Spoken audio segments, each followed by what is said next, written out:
ঠিক 2 বছর আগে একটা ভিডিও করছিলাম।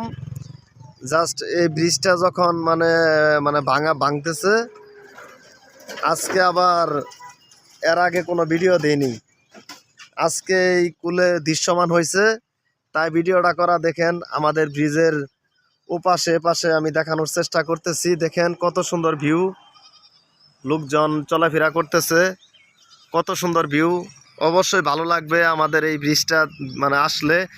ঠিক 2 বছর পরই আমি ব্রিজে উঠলাম, মানে কাজ কমপ্লিট হয়েছে, মোটামুটি কমপ্লিট হয়েছে। ভিডিওর মাধ্যমে আমি দেখানোর চেষ্টা করতে। দেখেন কত সুন্দর দৃশ্যমান, অনেক ভালো লাগবে যখন ব্রিজটাতে আসবেন, অনেক ভালো লাগবে ব্রিজটাতে। তাই ভিডিওর মাধ্যমে আমি দেখানোর চেষ্টা করতেছি কি সুন্দর ভিউ। এখানে আসলে অনেক ভালো লাগবে, অবশ্যই অবশ্যই।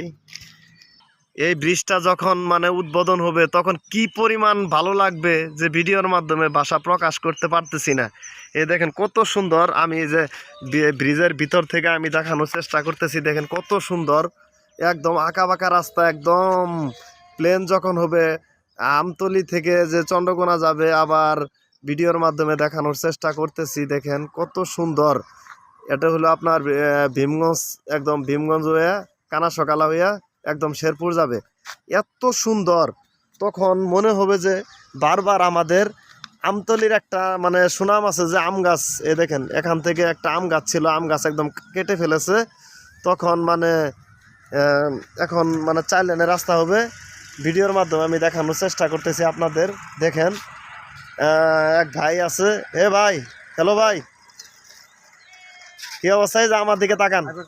এ ভাই আমার দিকে তাকান, কি অবস্থা ভাই? এই যে ব্রিজটা যখন উদ্বোধন হবো তখন কি রকম ভালো লাগবে আপনার একটু বলেন, একটু বলেন। অবশ্যই ভালো লাগবে, আমাদের আমতলার ঐতিহ্য এটা। আমতলার ঐতিহ্য ভালো লাগবে তো না?